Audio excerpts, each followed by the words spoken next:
हाँ जी बाबा जी, राज स्वामी जी। बाबा जी मेरी विनती है, मैं आपकी बदौलत में यहाँ खड़ा हूँ सर। बाबा जी मेरा 2010 में एक पैर कट गया था। बाबा जी मैं चल नहीं सकता था, थोड़ा बहुत भी नहीं। आपकी मेहर हुई है तो मैं यहाँ पर आपके सामने मैं खड़ा हूँ। बेटा देखो, कोई भी इंसान नहीं जिन्हें कदे दुख नहीं देखिया, और ना ही कोई इंसान है जिन्हों सारिया चीज़ां मिल गई जो वो चाहता है। ये दुख सुख जिंदगी का हिस्सा है। इस करके आपां तो ਉਹਦੇ ਭਾਣੇ 'ਚ ਰਹਿਣਾ ਹੈ। जो तिस भावे नानका साई गल चंगी। जे आपां ਉਹਦੇ ਭਾਣੇ 'ਚ ਰਵਾਂਗੇ बेटा, ਉਹ ਹਿੰਮਤ ਦੇਊਗਾ ਕਿ ਆਪਾਂ ਜ਼ਿੰਮੇਵਾਰੀਆਂ ਪੂਰੀਆਂ ਕਰ ਸਕੇ। ਸਾਡੇ ਵਿੱਚ ਤਾਕਤ ਨਹੀਂ ਗੀ। ਇਨਸਾਨ ਤੋਂ ਤਾਂ ਆਪਣਾ ਖੁਦ ਦਾ ਸਰੀਰ ਨਹੀਂ ਸੰਭਾਲਿਆ ਜਾਂਦਾ, ਬਾਕੀ ਉਹਨੇ ਕੀ ਸੰਭਾਲਣਾ ਸੀਗਾ बेटा। ਸੋ ਜੇ ਆਪਾਂ ਉਸ ਦਾਇਰੇ ਵਿੱਚ ਆ ਕੇ ਉਹਦਾ ਸ਼ੁਕਰ ਕਰਾਂਗੇ, ਉਹਦੇ ਭਾਣੇ 'ਚ ਰਵਾਂਗੇ, ਉਹਨੇ ਆਪਣੇ ਆਪ ਇੰਨੀ ਬਖਸ਼ਿਸ਼ ਕਰਨੀ ਹੈ ਕਿ ਆਪਾਂ ਜ਼ਿੰਮੇਵਾਰੀਆਂ ਵੀ ਨਿਭਾ ਸਕੀਏ ਔਰ ਆਪਣੇ ਆਪ ਨੂੰ ਉਹਦੇ ਲਾਇਕ ਵੀ ਬਣਾ ਸਕੀਏ। बाबा जी आप मेरी लाइफ के बारे में सब कुछ जानते हो, आपको पता है मेरे साथ क्या हुआ है।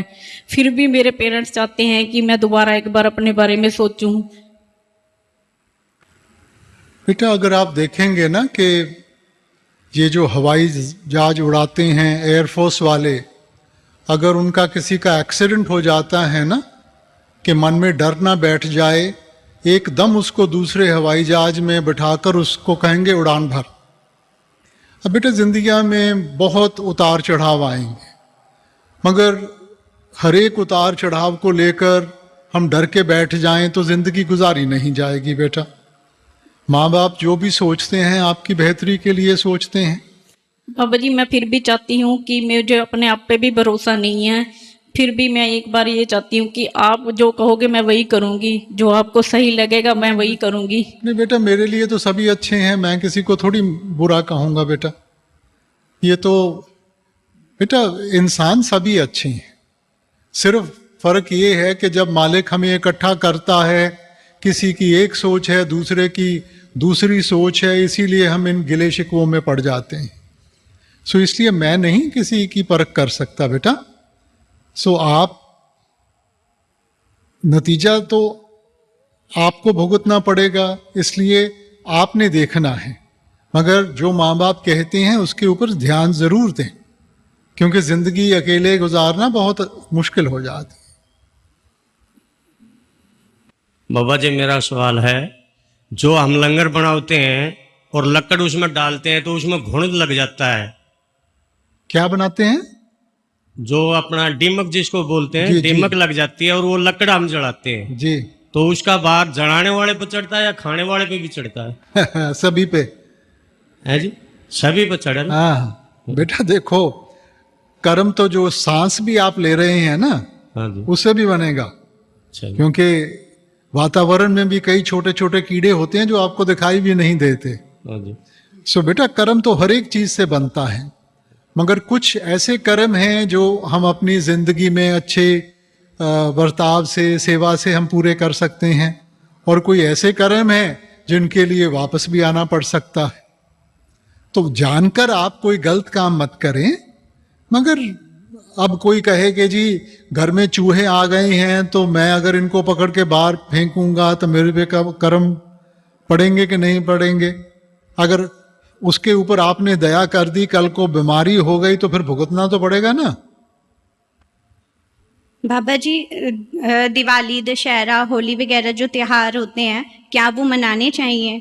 बड़ी खुशी से, क्या फर्क पड़ता है? मगर बेटा देखो, ये जितने भी त्योहार हैं ना, इनके पीछे एक सोच है। हम तो सोचते हैं कि जी मौज मेला कर लो और त्योहार हो गया, मगर जो सोच है उसको भी तो याद करें ना। अब दिवाली क्यों मनाई जाती है? सिखों का जो दिवाली के साथ संबंध है वो अलग है। उस वक़्त गुरु साहब वापस आए थे।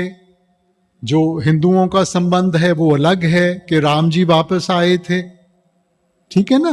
तो उस सोच को समझकर आप उस चीज को मनाएंगे तो अलग बात है। मगर अगर हम सोचें कि जी दिवाली के लिए तो मैंने जाके जुआ खेल लेना है या मैंने और कुछ कर लेना है, तो वो तो फिर मकसद ना हुआ।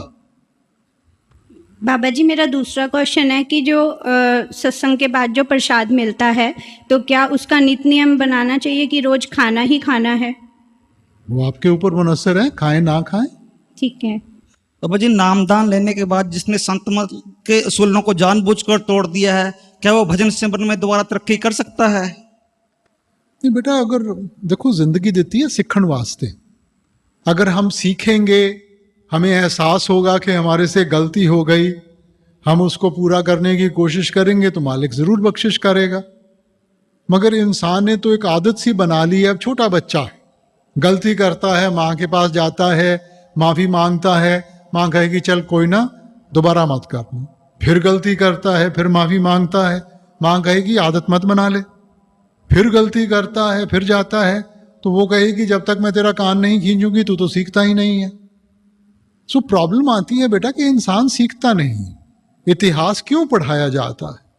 कि जो पहले हो गया हम उनसे सीखें। और अगर हम नहीं सीखेंगे तो फिर बोझ तो हमें उठाना पड़ेगा ना। हमारे जो उल्लंघना है, मालिक ने कुदरत का कानून बनाया है, उसकी कोई उल्लंघना करेगा तो उसका बोझ तो उसे उठाना पड़ेगा, किसी और ने तो नहीं बोझ उठाना। तो मैं क्यों ऐसा कदम करूंगा बेटा जिसके साथ मेरा बोझ बढ़ेगा? मालिक ने मेरे को विवेक दी है तो मैं उस विवेक का इस्तेमाल तो करूं ना। बाबा जी मेरा दूसरा सवाल है, हम अपने बच्चों के भविष्य के लेकर बहुत चिंतित रहते हैं, जो हमें भजन सिमरन करने नहीं देती, तो हमें क्या करना चाहिए बाबा जी? बेटा देखो, माँ बाप का बच्चों के साथ एक रिश्ता जुड़ा हुआ है, उसके साथ एक फर्ज है। मगर आप बच्चे की जिंदगी नहीं जी सकते। आमतौर पे क्या होता है, माँ बाप जो खुद बनना चाहते थे या जिस चीज की कमी उनको रह गई वो बच्चों के जरिए पूरा करनी चाहते हैं। ये गलत है, क्योंकि जो आपकी ताकत और आपकी कमजोरी उस बच्चे की ताकत और कमजोरी से बड़ी अलग है।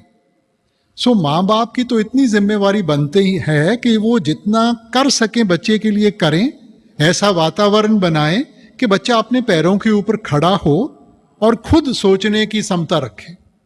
मगर उसकी जिंदगी जीने की कोशिश मत करें, क्योंकि वो उसकी ताकत शायद हो ना हो। सो आपने तो सहारा देना है। हाँ जी, भजन सिमरन करने का बल रखना बाबा जी।